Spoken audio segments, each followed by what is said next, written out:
Halo adik-adik di Ro Academy semua, apa kabar? Ketemu lagi sama Kak Abdul. Kali ini kita bakal membahas tentang yang udah kamu bikin semua, yaitu adalah si balon kar. Udah pada bikin semua belum balon karnya? Udah pada dicobain? Sama udah pada diwarnain belum? Nih kalau Kak Abdul belum warnain nih. Kalian udah warnain belum? Kalau yang belum diwarnain ya, supaya tambah lebih seru mainnya. Nah, kalau kita lihat balon kar ini seperti yang udah kamu semua bikin, ada apa aja? Ada balon tentunya, ya. Terus ada sedotan, ya.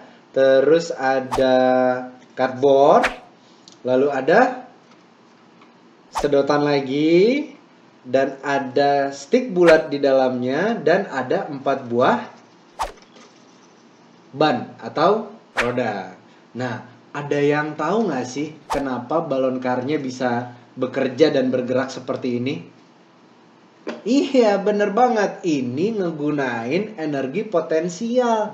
Yang dulu slingshot dan semua yang udah kamu bikin tuh semua punya energi potensialnya. Nah, energi potensial itu adalah energi yang dimiliki oleh sesuatu benda atau yang punya massa yang terkait dari sifat, posisi, atau letak dari benda tersebut. Nah, itu namanya energi potensial. Nah, sekarang kalau di sini energi potensialnya apa? Kalau di sini energi potensialnya adalah udara yang ada di dalam balon yang kalau kamu tiup, terus ini jadi naik, itu adalah energi potensialnya. Kenapa bisa begitu? Karena balon itu bersifat apa kalau balon? Kalau balon dia bersifat elastis, dia bisa dari kecil lalu menjadi kecil nih, ini balon biasa, lalu kita tiup, dia bisa membesar. Wow, dia bisa membesar karena dia terisi oleh yang namanya udara. Di sini ada udara. Dan balon itu bersifat elastis, bisa membesar, bisa mengecil, bahkan kalau kita tiup kencang banget bisa meledak. Wah, kayak gini meledaknya. Nah, jadi hati-hati tiup balonnya, tetap di dalam tekanan tertentu, cukup dikit, udah naik dikit. Oke, lalu kita ngapain? Kita tahan ujungnya. Kenapa kita tahan? Supaya tekanan udara yang ada di dalam balon itu nggak keluar. Jadi balon itu ini kan dia punya tekanan udara nih. Ini kita bilang udara yang ada di dalamnya, dan itu udara-udara ini sebenarnya pengen keluar nih, pengen cepet-cepet keluar karena sesek di dalam ini. Udara-udara sesek banget di dalam balon. Tapi karena balonnya kamu tutup, di sini ditahan, jadinya semuanya pada numpuk nih di sini semua. Makanya kalau kita pegang balonnya jadi lebih keras. Tapi begitu ini dilepas, begitu ini dibuka, maka semua udara yang ada di sini itu maunya keluar dan pelan-pelan turun. Sehingga ini semua nih ada bebannya, ada masanya, ada udaranya. Nah, ini dibilang energi potensialnya keluar semuanya ke arah balon, swap, sehingga menghasilkan energi yang tadinya dari yang namanya energi potensial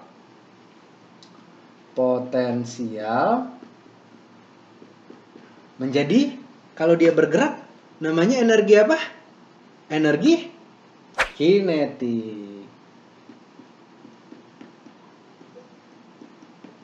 Menjadi energi kinetik karena dari setelah balonnya ditiup lalu dilepas, dia bergerak menuju ke titik tertentu dengan kecepatan tertentu, dengan tenaga tertentu yang sesuai dengan energi potensial yang ada.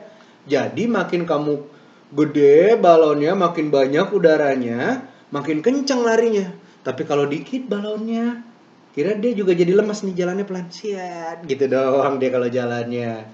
Nah, jadi energi itu nggak bisa hilang. Kalau yang ada energi yang ada di bumi ini nggak ada yang bisa hilang, yang ada berubah dari satu energi ke energi yang lain dengan besaran yang sama.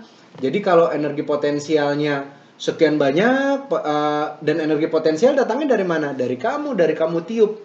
Gara-gara kamu tiup, udaranya masuk, lalu terbentuklah energi potensial yang akan berubah menjadi energi kinetik.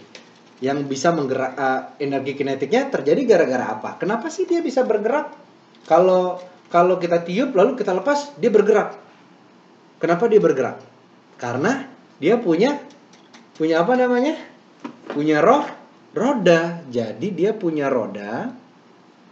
Dan apa? Nah, dan apa? Ada yang ingat nggak? Dan apa nih yang fungsinya si stick bulat dan fungsinya si sedotan di sini? Iya, dan dia punya roda dan as roda atau axle dan wheel. Nah, jadi di dalam balon kar ini supaya balon kar bisa maju ke titik tertentu, dia harus bisa merubah energi potensial yang ada di dalam balon, yaitu dengan ditiup lalu ditahan, menjadi energi kinetik, tapi baru hanya akan bisa menjadi energi kinetik yang bisa menggerakkan cardboard yang ada, itu kalau punya yang namanya roda dan as ini. Jadi si rodanya lalu rodanya di sini terhubung, ada 2 buah roda. Tapi kalau gini doang yang ada, dia bakalan keseret karena nggak bisa berputar, karena nyangkut satu sama lain. Jadi dibutuhin 1 buah selongsong di sini yang bisa membuat si roda bisa berputar, si sticknya bisa berputar, karena sticknya ngunci antara satu roda ke roda yang lain. Inilah yang kita bilang dengan roda dan as atau axle dan wheel. Jadi kalau kita simpulkan, maka balon kar ini bergerak dari dengan ditiupnya udara membuat energi potensial balon itu terjadi karena dia mengembang, jangan sampai pecah tapi ya. Lalu dilepaskan udaranya, tekanan yang ada di dalam ini semuanya pada keluar karena tekanan itu mengalir dari tempat tinggi ke tempat rendah. Jadi dia tuh sama kayak kalau kita lagi di lift, kita sesek banget rasanya pengen keluar gitu. Nah, udara tuh juga pengennya keluar. Jadi begitu dapat ada lubang sedikit, dia akan langsung keluar. Serup dia keluar, merubah ini energi potensial menjadi energi kinetik dengan bantuan roda dan asnya. Oke, itu aja pembelajaran balon kar kita kali ini. Seperti biasa, kalau ada yang ingin adik-adik tanyakan tentang balon kar, termasuk cara pemasangan, atau tadi ada dari penjelasan Kak Abdul yang pengen ditanyakan, bisa langsung diinformasikan ke tim Diro, atau dicatat dulu buat nanti kita bahas waktu kelas online yang sudah kamu tentukan. Oke, ayo kita main lagi balon karnya yuk. Bye!